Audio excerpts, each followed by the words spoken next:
Hello again. This is Frank and Jarrell with Tech Topics, not associated with TikTok to the maximum degree, but you can tell. At any rate, um, listen, Frank, the other day we started a discussion about race. What are the significant factors that need to be a part of the discussion in race relations, the navigation of race healing, given the atmosphere that we are experiencing today in America? So I had brought up the discussion or the topic that, asked the question, is it relevant to talk about slavery? We did discuss that some the other day, but Frank had an interesting story. I give you Frank Vernon this morning. Frank had an interesting story that he wanted to tell. So Frank, you go ahead and kind of just lead in with something that you experienced that informed your perspective. Sure thing. I had a unique experience a few months back, maybe close to a year ago. Let's see, I went to Mustang High School in Mustang, Oklahoma, and the the school is known as the logo, the mascot is the Mustang Broncos, which two different types of horses. But the band, when I was a kid, the marching band, jazz band, whatever, we were not the Bronco band. We're actually called the Mustang Night Riders, and the story came about that we marched better at night. And that was basically the gist of it. So we did marching band competitions. I was really big into it, and we were proud to be the Mustang Night Riders. People knew us as the Mustang Night Riders, and that was just the thing. And this was the '90s, and of course the name came from the '80s and even further back. We didn't have the internet I back remember, then. I remember Michael Knight, the Knight Rider show. Michael That's Knight right. was the car. Yeah, some people would make little jokes associating us with Knight Rider, the show. Um, but our logo was a guy riding a horse. He was like a knight in shining armor type of thing. Um, and that was the logo. I can probably find it somewhere, but the school doesn't associate it with it anymore. And here's why. I saw an article that was posted by the high school band board association, something like that. I'm not sure exactly who posted it, stating that the Night Riders band would now be called the Mustang Bronco Band. And the reason why is because due to recent developments where someone just decided to Google Night Riders, it was discovered that that is a name associated with the KKK. And that I'm not quite sure what the Night Riders from the KKK did. In my opinion, there's nothing they do that is good, but it was something that was troubling.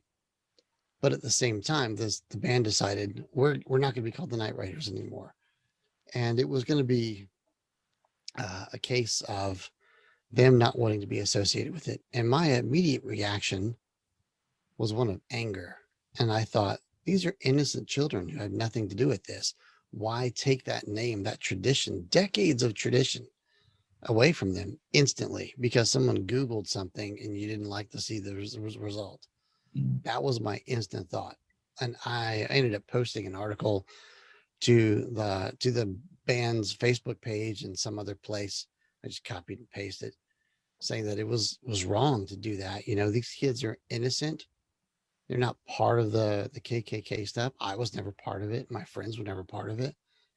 You know, um, and that was it. Really made me angry, and I instantly ranted about it. But I ended up taking some time to reflect, and the next day I Now, but posted something very before you different. before you go further, Frank, I want Sure, to kind of give this some context and remember peg that right there because you did will something do. the next day. So this conversation came up as a result of us discussing the Confederate battle flag. That's true. And I had talked about how a very, very, very good friend of mine, you might as well say a family member, someone I take a bullet for, take a bullet for me. He happens to be a conservative evangelical white man from rural Alabama, which is couldn't be very much further from what from what I am, right? Uh, supported Donald Trump, and but at the same time, to many people's surprise, is a lover of people, black, white, whatever, and has no understand or had no understanding that some of the symbols that he was espoused to, when I say espoused, I mean married to, that he associated with his identity. One of the labels was a Confederate battle flag, and he flew it in his home, and he flew it, from his car, uh, the hanging from the mirror, bandana, and to him, what it meant was um, Southern rock and roll. It was the symbol for Leonard Skinner. It was, about states' rights and small government. He had never really done any deep research. It was how he came up, and he appreciated, that this was his heritage. And then I came along and moved into his home. Now, so there were discussions. There had to be discussions because I, on the other hand, who had done a significant amount of research concerning the development of America and the history of the South, specifically, had some very different understanding of what the Confederate battle flag represented. And so I think this is a place where you can pick up your story again, but he was just like you were, and this is the relation, just like you, offended at the idea that somebody would want to take down his flag because of some misunderstanding that he had nothing to do with. He had nothing to do with slavery. He had nothing to do with the Ku Klux Klan riding through neighborhoods and burning crosses and flying this flag through, right? Just because they used it for that, that's not what it meant, and so on and so forth. So he was offended that people would begin to want to take it off state capitals and take it down. So go ahead. I just wanted to give context for why we were having this conversation. Sure. Now, yeah, and some similar to that story, with his understanding, that night, after I did that rant, I went and looked up what it meant, and I didn't really remember it, but I did learn more about it. And I realized that if someone, even a fellow student from another school, for perhaps, when they went to a football game, or when they went to a band competition or something, and they saw a Knight Riders symbol, or the Knight Riders logo on T-shirts and on the truck, whatever it is, and they're like, Knight Riders, that's an interesting thing. And we look them up, and they looked them up on their phone, which everyone has now. Right. They're just gonna see bad things about some Wow. people called Knight Riders. So what did they say? Well, as far as the school or the kids, or When they Googled Knight Rider, what did they see? What did they find in Google? well, I just Googled it just now. There's various things, but if you let's see, you have during and after the days of slavery, there were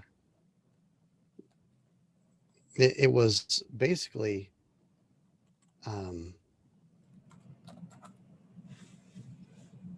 it was a KKK group. I'm not sure if they would ride their horses, but either way, they saw Knight Riders and KKK. Well, And Knight Riders and now, KKK. when you spell that, is that KNIGHT or is it just Knight Rider? Nighttime. Night with nighttime. Sorry, not K. One word. Yeah. Although it looks like Knight Riders from the KKK were two words, although the Knight Riders band was one word. But Google just separates the two and just go, oh, here's Night Riders. You could look that up now, and it won't take but about one or two links, and you'll see it's in Google, it's in Bing searches. If you search it on Bing, it's the same thing, and various other search engines. Hmm. And it'll show up, and you can go into it and read the history of it. And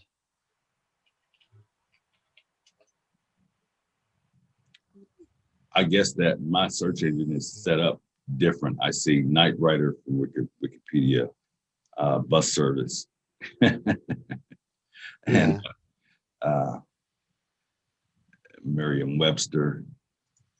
yeah, and other things. I don't know if it's because um, the algorithms are starting to Okay, no, detect I it. see it. I see it in the dictionary. As soon as you get to the dictionary definition, yeah, it's just a couple of slots down up Yeah, under, yeah, Night Rider. Uh, right. Definition Night Rider at dictionary.com is one band of mounted men, especially in the southern U.S. during Reconstruction, who committed nocturnal acts of violence and intimidation against Black people and Black sympathizers. I'm going to Hmm. share the screen on that. Yeah, so that is essentially what I saw Mhm. when I pulled it up. Yeah, and it goes on. There's others, in fact. So uh, I don't think that that's a term that they use now, No, I'm sure they're not. but then, you know, but it is something that's part of it's part of who they were. And So one band, that's so, yep, that there it is. place, Night Rider. And then, let's see, another definition in Merriam-Webster. Night Rider, a member of a secret band who ride masked at night, doing acts of violence for the purpose of punishing and terrorizing. So yeah, I could see Hmm. that. I could see that where that would begin to create an issue with some students. Yeah, it's the same spelling. Right. And so what ended up happening is that the children themselves discovered this and brought it up to the band director, and it went to the school board and all these other things, and they asked the kids to vote on it. And every single one of those students, it was unanimous. Let's just be the Bronco band. We don't want to be associated with this. And that was interesting. Now, see, that night, and like I was saying before, I went and I researched it more and I understood. And I thought, there's going to be someone out there who's going to instantly jump to judgment, Right. because there's plenty of people who do. And my first thought was, if someone sees them as a Night Rider, which is what I called myself because I was a child band member of the Night Rider band, um, someone might see them as someone who's trying to portray something that was historically evil. Right. And Because even if people it was don't, for no, yeah, yeah, go people ahead. don't look at the deeper story. They just see, we love to label and quickly Hmm. label. The mind doesn't really want to work hard enough to look any deeper than what's on the surface. So you see the label and there it is. I mean, and it happens consistently.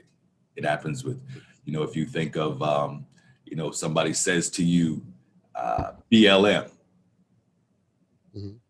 because I had to actually openly disassociate myself from the BLM organization because they don't necessarily represent all the things that I want to represent.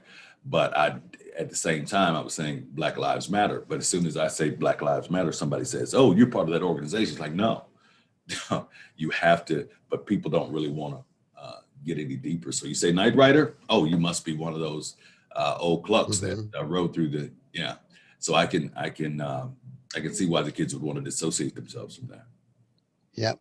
So the next day I ended up writing an article uh, there, and I posted it to their Facebook page again saying I was wrong. I took some time and I overreacted.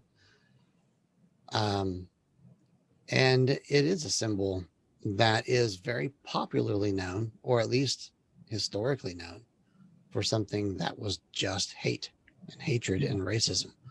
Because I So, don't think that it was. I don't think that it yeah, was popularly known. You know, right. I think But that it's easy probably to find now. it's easy to find now because this is the information age. Because, like I said, we came Mhm. up. I came up. I'm 10 years older than you, and so I came up with Michael Knight and Knight Rider, and nobody ever brought up the idea that there could be a connotation that's underlying. I could see now that somebody would probably go back and say, "Oh, that's what that was." You know, I don't know how they'd make the connection, but just for the sake of doing it, right? But yeah, now Mhm. it's a very very different atmosphere, and which is and your story is a, a clinic on how when you get more information, when you get better information, you can make better decisions. Right. And I think And that ultimately at the core of the decision has to be the motivation to be a benefit to people. Go ahead. I interrupted you. Forgive me. it's no big deal. But yeah, you're absolutely right. And as people learn more, it's going to help them to make more decisions and better decisions, hopefully better decisions. But yeah, so after I let everyone know that my stance has changed, it basically just took me just some inner thoughts on what it means and what it means for the kids, and the fact that they all chose it. I was proud of them, and I was happy about that. Now, at the same time, it brought up a different thought to me, which actually worries me, which could be a bigger thought. And then I got to think about other labels, other symbols that are used for evil or good, um, and how, like for instance, this one with the kids being night riders, and then suddenly they're not because of one group's thing that they did. It Mhm. was a bad thing, and it's part of a bad part of history, but it is history. It happened. But what would stop someone? And I've actually started to see this in the news a little bit. People are using modern things as symbols, and now people are trying to disassociate with those modern things. Like the comic book character, the Punisher, is used as a symbol. Um, but to me, you can see I have geeky stuff on my wall here. I do comic books. I like the Punisher comic books, and I've never once thought of the Punisher character or the symbol of the Punisher character to be something associated with racism, white supremacy, um, or extreme conservatism. If is that Did I say that right? It doesn't matter. Yeah, yeah, yeah, yeah.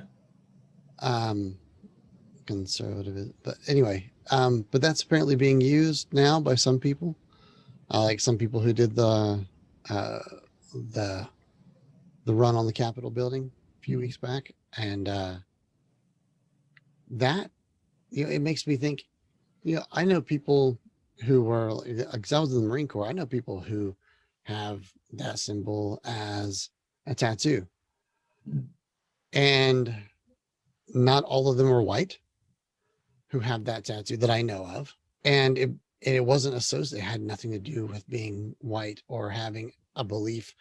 It was a strength of, it was a symbol of power.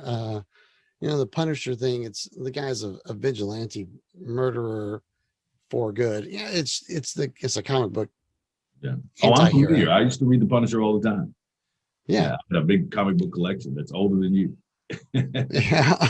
I would love to see that one day. I know. I my Um, made me throw it away. Yeah, it's brutal. oh, that hurts. Yeah, it's horrible. That hurts. Yeah. Um, I'm sorry to hear that. Yeah, me too. Yeah. Um, so essentially that could be, that makes me worry what happens when plenty of people do things. Let's say I'm not sure. Let's just say the heart, just the basic heart symbol used for love and Valentine's, and then um, some giant gang or something somewhere decides to start using it, and now it's associated with that gang, and now everyone wants to stop using the heart. Right. How And there ridiculous has is to be a that? limit. There has to be a limit. One of the things that I have espoused, I mean, tried to, propagate amongst people is to, let go of your symbols, burn them. Hmm. Don't marry any symbol, because any symbol, if you even can go back to the idea of the cross was not did not begin as a symbol of loving kindness, right? It was a representation of the worst type of killing that you could do to a person, asphyxiation by hanging by your arms, right? Hmm. Tied to a post in the middle of the day when the baking sun. This was not a beautiful thing, right? No, So, horrible um, way to die. right, and the term Christian was not originally used as a positive thing; it was an insult. This Hmm. band of Jews running around proselytizing, people and telling them that this dead man is, some kind of king, and so. Hmm. Which was one of the reasons for their persecutions. Like this little cult is nuts, right? So yeah, but if you don't marry symbols, then you can kind of get away from that. I think the problem comes when people um, associate a symbol with their identity, um, Hmm. and you can hear it in the language. And I think that language is important. Words are important. Words carry the messages of our hearts, our minds, our emotions. So there are messengers to express our identity, our personhood, our desires, our will. People need to understand the significance of saying "I am" something versus "I do That's something" true. or "I'm a part of this thing." "I am" is an identity statement. I am a Republican. I am a Democrat.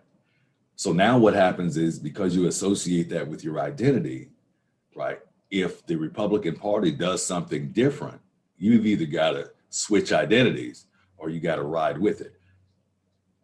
Hmm. And see, that's what I talked about earlier about the tail wagging the dog. And we Hmm. use these terms that are all inclusive, that I think are problematic as well. They're symbols. Um, when people say black community or white community or affluent community, well, um, there is no such thing. And all you have to do is think it through. There is no such thing as a black, the all black people being on one accord, in agreement, one line of thinking. We are Hmm. not a monolith.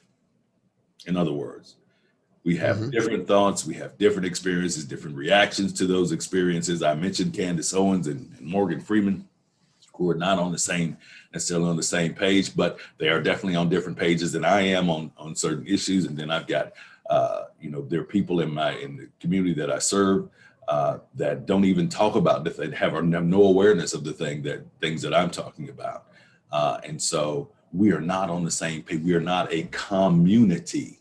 Com meaning with, and you meaning oneness, right? We are not there. So it's a misrepresentation. There is no black community. There is no white community, right?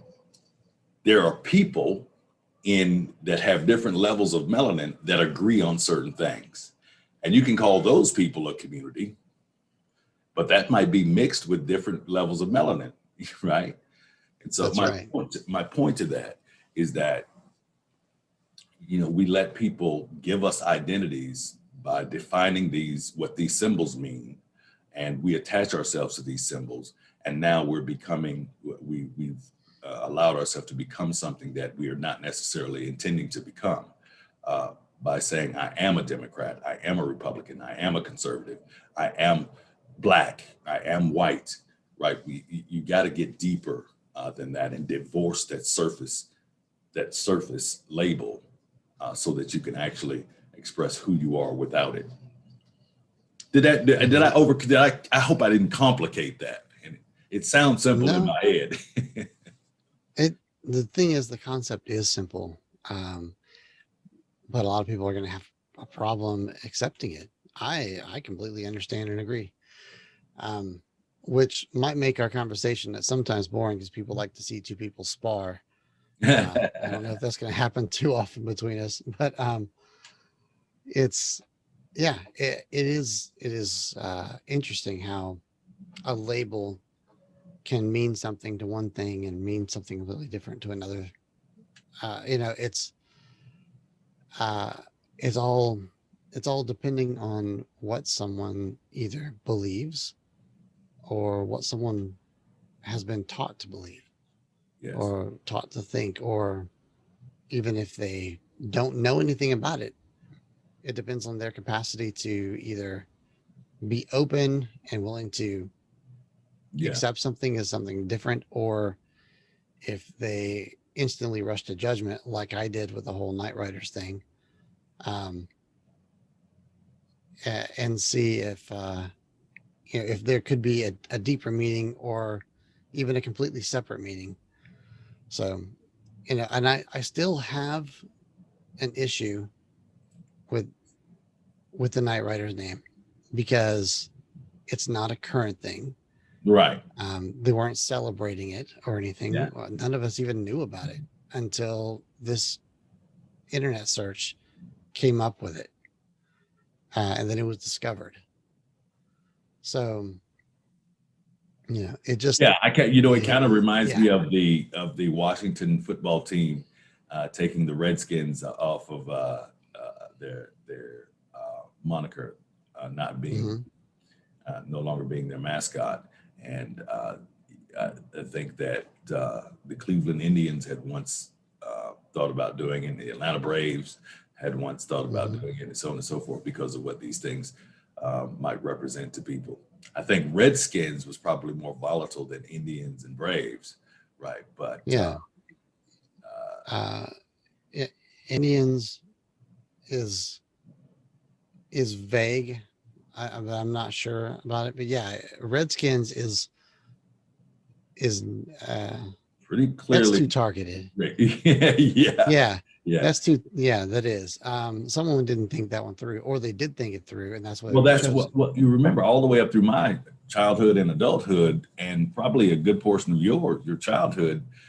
Indians were considered what we call Indians, which is a slight in itself if you think about it.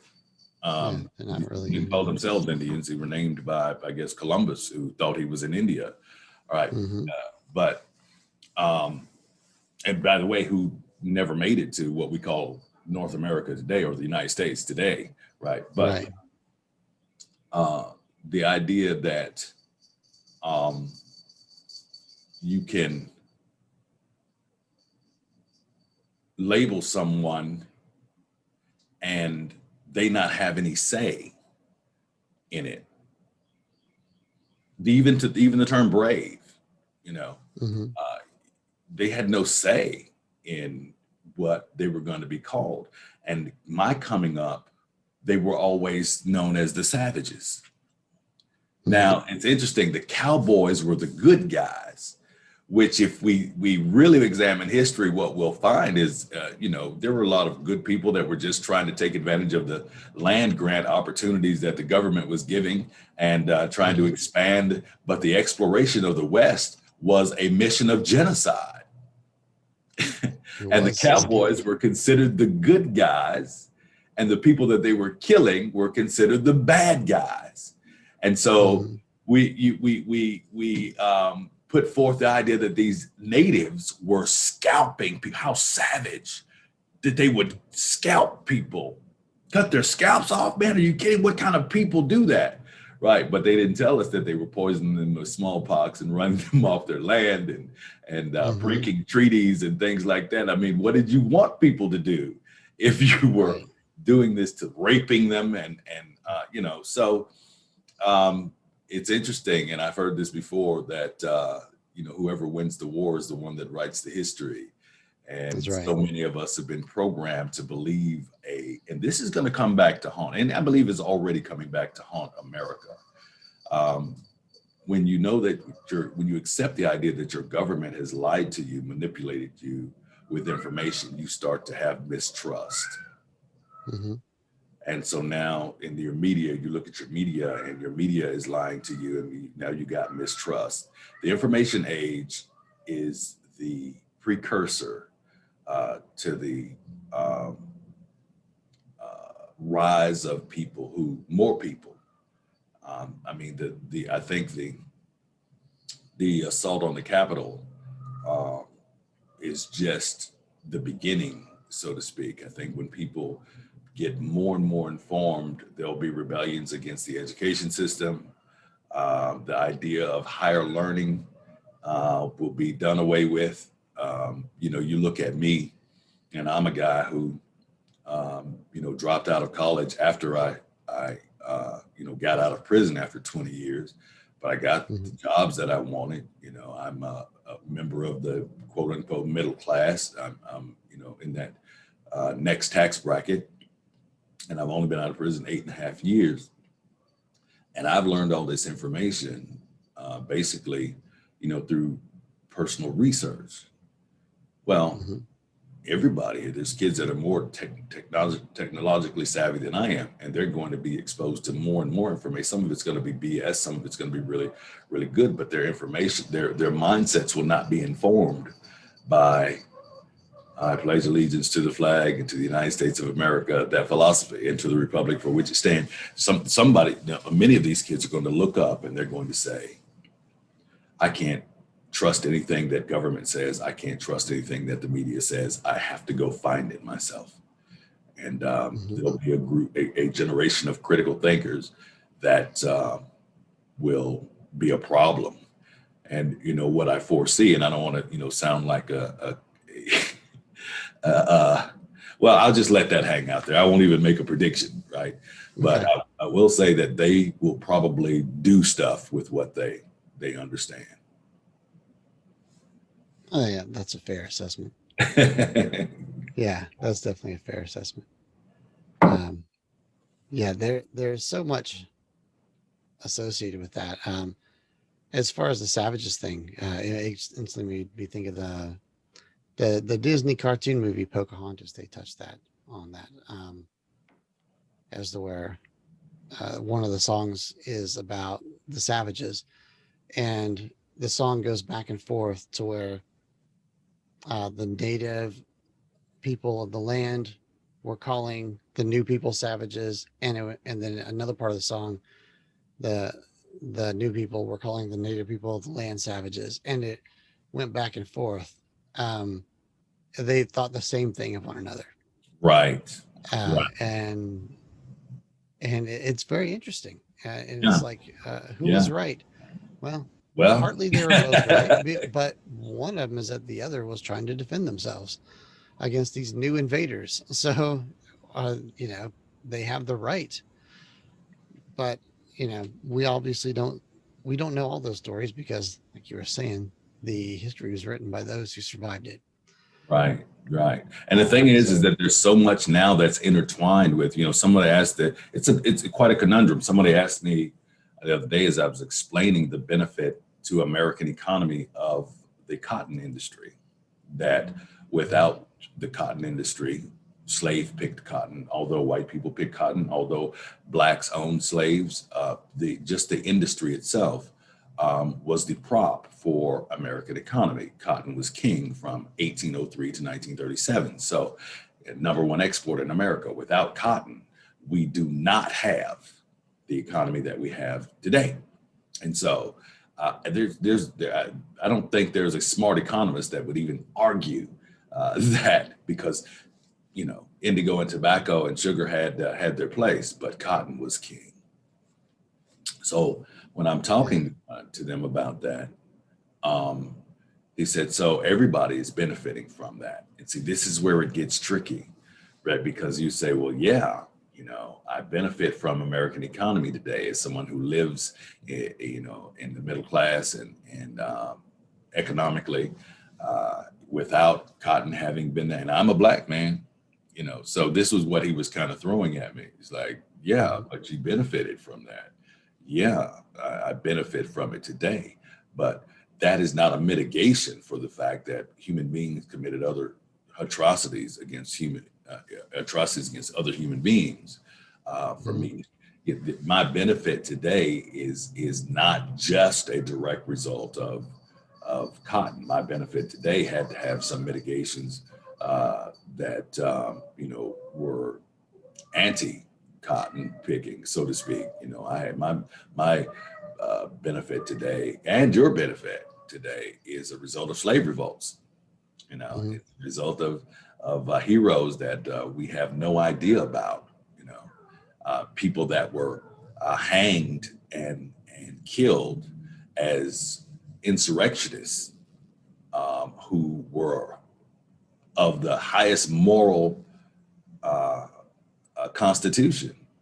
And we because of the people that were writing the narrative. John Brown was a white man. Who knows his story? you know Yeah. are you familiar with it? Mm-mm. Okay, so John Brown led a raid on Harper's Ferry. uh, Harriet Tubman was supposed to be there, but I think she was sick or something like this. She was a scout for the South. But Mhm. John Brown led a raid on Harper's Ferry, Virginia, got his sons. He was a Christian man, and he wanted to arm slaves for insurrection. He was just bad, eat up with the idea that slavery was wrong.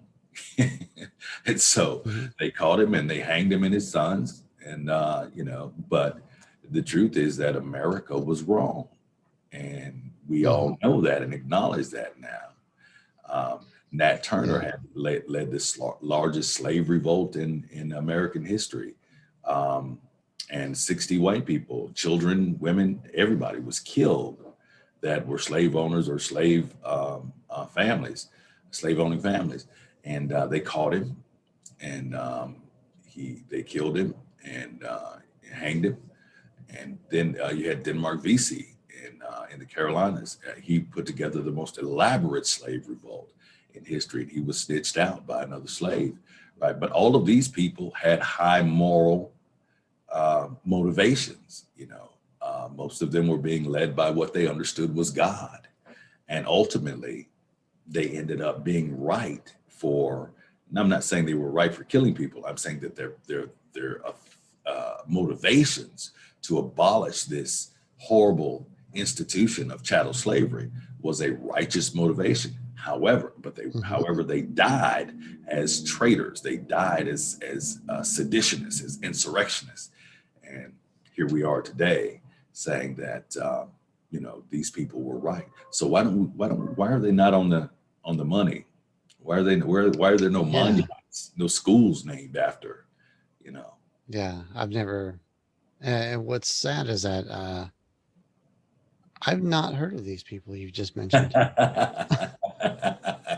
ahead. I don't remember learning about this in school. No, of Um, course not. Of course not. Because if you teach children the truth when you're trying to build a nationalist, this is a this is a fact. I mean, I'm hoping that when people hear this, they won't think I'm just talking stuff, right? But there's a way you have to condition people in order to make patriots.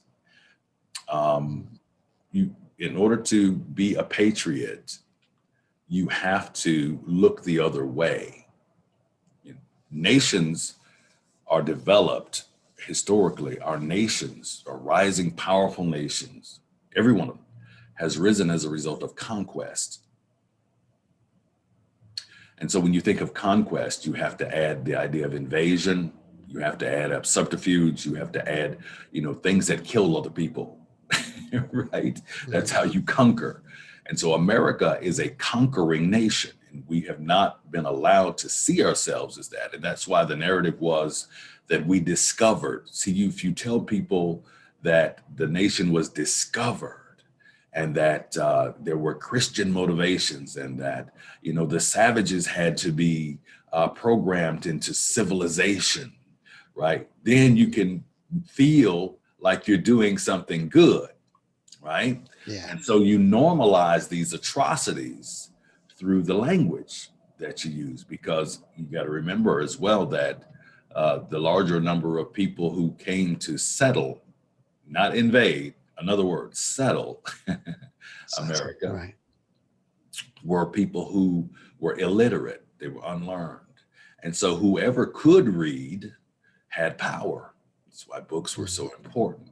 And they could not only read the books, but they could also write the books. And so they wrote the narratives and they gave us the understanding of what we were looking at, or the early settlers. This is what a Native American is. Thomas Jefferson wrote a tome called Notes on the State of Virginia. And I want to say that it was 1780 something um, that he wrote it. I can't remember 17 something that he put it together. And in it, he catalogs a descriptions of the native people, of Africans. He gives people a definition for what they're looking at when they're looking at an Indian. He tells Mhm. them what they're looking at when they're looking at a black person. Now, I mean, we look at books today and they're not as important as they were then. Books were your mass media. The little newspaper was your mass media, right? That's So true. this is how you spread information. So the people that could read, first of all, the people that could read initially, they were the ones that wrote the tomes, that wrote your information. And then they Mhm. taught people to read and then write what they were thinking. That's how Mhm. that's what you do with your schools, right? When you write the That's right. textbook, right, you teach people to read and write what you think. And so Mhm. that's how we end up becoming patriots without thinking. I call them unsuspecting, uninformed, pre-programmed patriots. And so you have to Mhm. do that in order to create unity in a conquering nation. So now what we're experiencing is the discovery that, oh my God, we're not benevolent. Our nation was not discovered in benevolence, and manifest destiny was was not exactly what I had been taught it was. This idea of God wanting us to go and kill these people and conquer this land, and maybe that's not true. Maybe the whole idea of God is not true because churches promoted racism and would God do that? Would God say that black Mhm. people are cursed as beasts of burden? And so we have all this stuff that then you couldn't be taught in school in order for you to become you couldn't be taught about John Brown. You couldn't be taught about Nat Turner. You could, because that would have pricked your conscience. I don't want you Mhm. to have a conscience. I just want you to be a patriot. Am I making sense to Indeed. you, man? For real? Is this enlightening? This makes sense. Yeah. I'm following you 100%. I want you to go check it out now. So, Don't just take this stuff at face value. Have you looked up John Brown? I was gonna, yeah, that's one of the things I was doing over here on the side. yeah, So that's he's definitely on my read list now. yeah. And Nat Turner, Nat Turner, Denmark VC. Mhm. Let me pull some of this stuff up and share the screen. Yeah, do that. All right, let's do Nat Turner. Nat Turner is one of the more frightening pictures, frightening people in for white American history. Um, he was definitely not a popular figure. Born into slavery,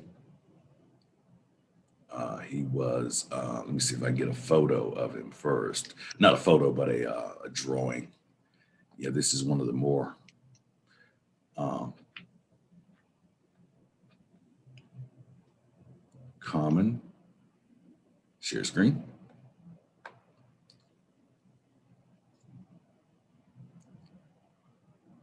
Can you see that? Of I course. do. So these are some of the more common pictures. Uh, this is Jamie Foxx playing Nat Turner. Not Jamie Foxx. I remember who that is. It Look looks like like Jamie Foxx. it may be Jamie Foxx. I know somebody played Nat Turner in a movie. but his rebellion was infamous. Hampton, Virginia. We'll just pull up Wikipedia for the short version. So Nat Turner's rebellion redirects here for the funk soul band. That's a group. That's not. I want to find Nat Turner's actual rebellion. Okay, here it was.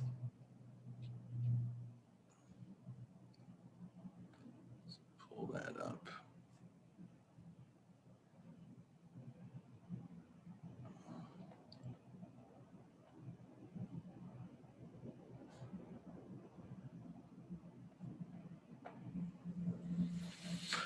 So, just reading.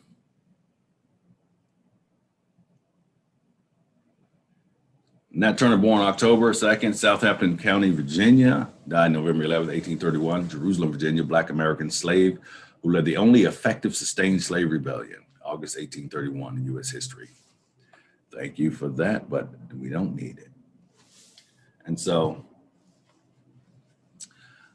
this action set off a new wave of oppressive legislation prohibiting the education, movement, and assembly of slaves that stiffened pro-slavery abolitionist convictions that persisted in the region until the American Civil War. Just a brief.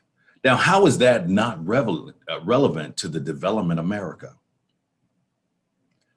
The most sustained and effective. This caused the crackdown across the nation on the education of slaves, because he was allowed to read, and they felt like that was part of the problem. He was reading the Bible and associating the plight of the Israelites to the plight of Black people. And so they thought that that was a motivation. Denmark VC.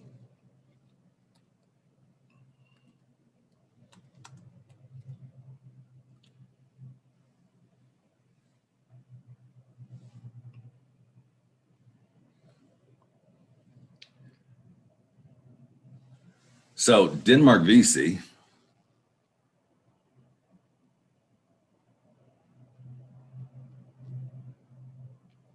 is an African-American leader in Charleston, South Carolina, who worked as a carpenter. In June 1822, he was accused and convicted of being the leader of the Rising, a potential major slave revolt, which was scheduled to take place in the city July 14th. He was executed on July 2nd. So he had a, you can go back and read this article or find more. But yeah, he had a very elaborate, and he was snitched on. One of the people that he was trying to free, turned him in. And, it's kind of a metaphor for a lot of the, things. Yeah. Or allegory. Yeah. So, but why are these people not considered, people fighting for the Constitution? Because they were. They're American heroes. They were fighting for the constitutional rights of Americans. Yeah, and ultimately, of course. And John Brown. Did you want to pull up John Brown too? Yeah, I did online, but there it is. So John Brown was definitely an abolitionist and devoted. May 9th, 1800, died December 2nd, 1859. So he was 59 years old when he led this thing, man. He's older than me when he led this rebellion. So the American abolitionist leader, Brown, felt the speeches and sermons and petitions and moral persuasions were ineffective in the cause for abolishing slavery in the United States. An intensely religious man, Brown believed he was raised up by God to strike the death blow to American slavery. He felt the violence was necessary to end it. He also believed that in all ages of the world, God had created certain men to perform special work in some direction far in advance of their countrymen, even at the cost of their lives. He believed among his early missions was to free the American slave, and it must be performed. And he was very strict in his religious duties and he regarded this as sacred. I am an instrument of God. So now people would say, dude, it's a religious zealot, right? But what would we call the people who were Christian, going to church every Sunday and then going home to slaves, right? Hmm. What kind of yeah, you got to Yeah. forgive me. But I laugh at this sometimes because it's sad, and people will say things like, well, it was um it was just the way it was then. It was the way that people believed, and it was the normal. I get that, but can we examine how sick a society has to be for that to become our normal? Is it Yeah. okay for us to, check ourselves as a culture, a mainstream culture, and say, okay, there's some things going on that are unhealthy about how we normalize and what we normalize. Yeah. That it is interesting as far as church and Christianity goes. I consider myself to be a Christian. I've changed churches multiple times for various reasons. Um, I don't know if I need to get into that right now, but That's another discussion. I'd love to have it too. yes, and we'll do it. Um, but one of the reasons I stopped going to the last church I started going to, um, which I went for a while, over a year, a couple of years actually, is because of the ridiculous hypocrisy by the leaders. And because I was trying to call them out on it, because I was starting to become a little bit of a leader and inspirer, I was instantly shunned. How dare you try to do this? Um, and like I said, we can get into it another day, but it Oh yeah, was no, I experienced ridiculous. it. I've been to listen. So I felt like I spent time with God, and in order to get people to listen to me, I had to go to seminary school because you have to have qualifications. Same thing about being a counselor. I had been counseling and doing psychology in prison forever, but I had to go to school to get the credentials so that people would listen to me. But I call Mhm. seminary school cemetery school, right? But I went because somebody else needed me to go, right? But yeah, no, I've had experienced the very very similar things, and I think that we do need to have a discussion about that. And I want to put this disclaimer out there. I do not believe that I have all the answers about who God is, what God wants to do, and what I should be doing. Same. Ship to God, Yeah. I believe we feel the same way. But one of the things that I am sure about is that if there is a God, then human beings are the most important thing to him on the face of the planet. If I don't have that as a motivation, then I'm probably not in relationship with that God. Hmm. That's just it. That just makes sense Hmm. because it's even anthropologically sound. Human beings have Hmm. the most important thing in the world to each other, even if you didn't believe it. We have to be.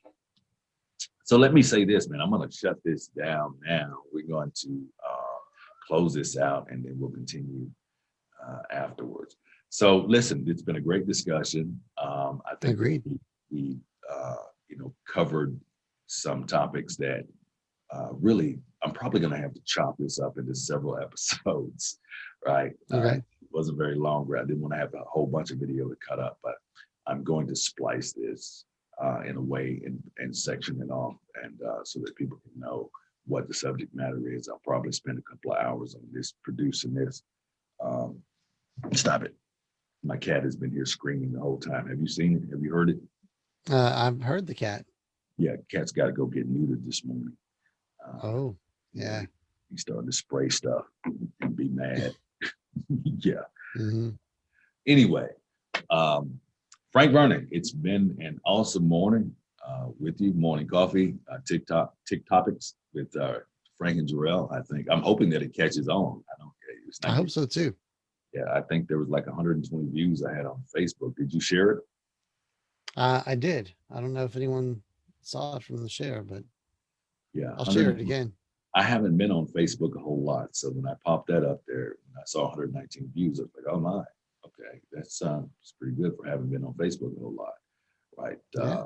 I also posted it to YouTube Mhm. and Instagram. So for those of you that are interested in continuing having morning coffee and tick topics with Frank and Jarrell, I don't know, y'all can make it a thing. If it becomes something that we can, you know, eat from, then we'll continue to do it. Eat a little We bit, will. get a little bit, buy some gas, right? At least, right? Hmm. Saying, but I think the conversations are relevant to what is going on in America, what we see and experience as citizens on a daily basis, as friends and neighbors, as people who really do want to see things heal. I think these conversations are very powerful. To recap, we talked about um, Frank's school band changing the name, and how the impact of people being married to symbols, him being the people at that time being married to symbols, how it affected him negatively. And then when he got more information, was able to change his position, and realize that, okay, this was something that was probably going to be more beneficial than holding on to it. The fight itself would probably just take Open-minded. a whole lot of energy, but being open to new information, he was able to shift his position. I related that to my friend who was flying the rub, and I didn't finish that story, but he did ultimately take his Confederate flag down because he believed that it was getting in the way.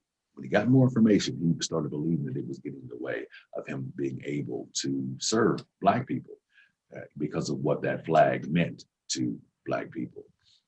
We've also talked about people that probably should be heroes, and that's just my opinion. But based on the narratives that we've been given about American history, um, it is clear that we have been misinformed, misled, that our school systems and churches and many other organizations have, whether it was consciously or simply because it had been normalized, have not given us all the things that we need. And this being the information age, it's going to be very interesting to see how things turn out with a new generation of people who may end up being very mistrustful of systems that give out information because of the duplicity that was put forth by many of our people we consider heroes. I talked about the Notes on the State of Virginia, written by Thomas Jefferson, and please look that up next time, and we'll pull that up and read from the Notes on the State of Virginia. Thomas Jefferson is considered a founding father, but someone who could write these things about people and set the tone for what people would believe about one another. Um, I've read it, so it's like I'm sure that many of you haven't, but just take some sections of it, just Google, and you'll see the atrocity, the unfairness that was being committed against people by labeling them and giving a whole nation of people their understanding of how they would see Blacks and natives and anybody who wasn't basically a white man at that time. And so very powerful voice during that time. And all the time that Thomas Jefferson was writing these things, he was making little Black babies. Yeah, that's right. He was. Yeah, yeah.